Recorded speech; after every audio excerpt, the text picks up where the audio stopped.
Hi friends! ఈరోజు ఎక్సెల్‌లో home ట్యాబ్‌లో font section గురించి తెలుసుకుందాం. సో, హోమ్ ట్యాబ్‌లో ఉన్న ఫాంట్ సెక్షన్ గురించి ఈరోజు తెలుసుకుందాం. నా దగ్గర సత్య 10థ్ రిజల్ట్స్ ఉన్నాయి. ఈ రిజల్ట్స్ ఉపయోగించి ఈరోజు ఫాంట్ సెక్షన్‌లో ఉన్న ఆప్షన్స్ ఎలా ఉపయోగించాలో తెలుసుకుందాం. ముందుగా మొదటి రోలో ఉన్న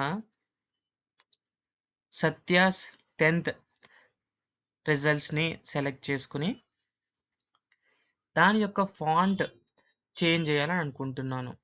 దానికోసం పైన కనిపిస్తున్న ఫాంట్ అనే డ్రాప్ లిస్ట్‌ని సెలెక్ట్ చేసి, అందులో ఉన్న నచ్చిన ఫాంట్‌ని సెలెక్ట్ చేసుకుంటున్నాను. సో, తద్వారా సెలెక్ట్ చేసిన డేటా ఆ ఫాంట్‌లోకి చేంజ్ అవుతుంది. సో, మరియు ఇక్కడ కనిపిస్తున్న డ్రాప్ లిస్ట్, ఇక్కడ కనిపిస్తున్న నంబర్స్ ఉపయోగించి ఆ సెలెక్ట్ చేసిన డేట్ యొక్క ఫాంట్ సైజ్‌ని పెంచుకోవచ్చు మరియు తగ్గించుకోవచ్చు. అలాగే డ్రాప్ లిస్ట్‌లో కూడా సెలెక్ట్ చేసుకోవచ్చు. అదే విధంగా ఇక్కడ కనిపిస్తున్న ఏ అనే సింబల్స్ యూజ్ చేసి డేటాని ఇంక్రీజ్ చేసుకోవచ్చు మరియు డిక్రీజ్ కూడా చేసుకోవచ్చు. సో, అదే విధంగా ఇక్కడ కనిపిస్తున్న రో 2లో ఉన్న సీరియల్ నంబర్ మరియు సబ్జెక్ట్స్ అండ్ మార్క్స్‌ని బోల్డ్ చేయాలనుకుంటున్నాను. దానికోసం ఇక్కడ బి అనే సింబల్‌ని క్లిక్ చేశాను. సో, అదే విధంగా దాన్ని రిమూవ్ చేయాలనుకున్నప్పుడు మళ్ళీ బి మీద క్లిక్ చేయడం ద్వారా ఆ ఆప్షన్‌ని రిమూవ్ చేయొచ్చు. సో, అలాగే ఇక్కడ కనిపిస్తున్న సబ్జెక్ట్‌లో ఉన్న తెలుగు అండ్ ఇంగ్లీష్, హిందీ వీటిని డేటాని కొంచెం వాలుగా చూపించాలనుకుంటున్నాను.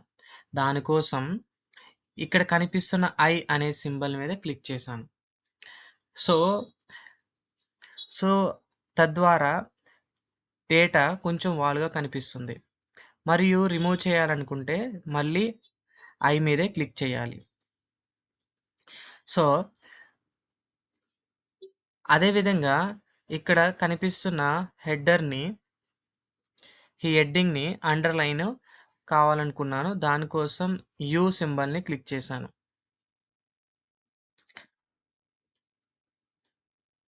సో, అదే విధంగా ఈ సెలెక్ట్ చేసిన డేటాకు బోర్డర్స్ అప్లై చేయాలనుకుంటున్నాను. దానికోసం ఇక్కడ కనిపిస్తున్న బోర్డర్స్ అనే ఆప్షన్‌లోకెళ్ళి ఆల్ బోర్డర్ మీద క్లిక్ చేశాను. నో బోర్డర్ కావాలంటే ఇక్కడ నో బోర్డర్ మీద క్లిక్ చేయాలి. అదే విధంగా ఓన్లీ ఔట్ సైడ్ బోర్డర్ కావాలనుకుంటే ఇక్కడ కనిపిస్తున్న ఆప్షన్ మీద క్లిక్ చేయాలి. సో, నాకు మొత్తం బోర్డర్స్ కావాలని ఓన్లీ ఆల్ బోర్డర్స్ మీద క్లిక్ చేశాను. ఇక్కడ చాలా ఆప్షన్స్ ఉంటాయి. బోర్డర్స్‌ని డ్రా చేసుకోవచ్చు, ఎరేజ్ చేయొచ్చు, చాలా రకరకాలుగా చేయవచ్చు. సో, నాకు మొత్తం బోర్డర్స్ కావాలని మళ్ళీ నేను ఆల్ బోర్డర్స్ మీద అప్లై చేశాను. సో, అదే విధంగా ఇక్కడ కనిపిస్తున్న ఫాంట్ కలర్ సెలెక్ట్ చేసుకోవడానికి ప్రయత్నిస్తున్నాను. సో, ఈ ఆప్షన్ వద్దనుకుంటే ఇక్కడ నో ఫిల్ మీద క్లిక్ చేసి సెలెక్ట్ చేసుకోవచ్చు. లేదంటే మనకు నచ్చిన కలర్‌ని అప్లై చేసుకోవచ్చు. సో, అదే విధంగా ఇక్కడ కనిపిస్తున్న డేటాకు ఓన్లీ లెటర్స్‌కు కలర్ అప్లై చేయాలనుకుంటే ఇక్కడ కనిపిస్తున్న ఆప్షన్‌ను ఉపయోగించాలి. సో, నాకు ఓన్లీ బ్లాక్ కలర్ కావాలి కాబట్టి ఇక్కడ ఆటోమేటిక్ అనే దాని మీద క్లిక్ చేశాను.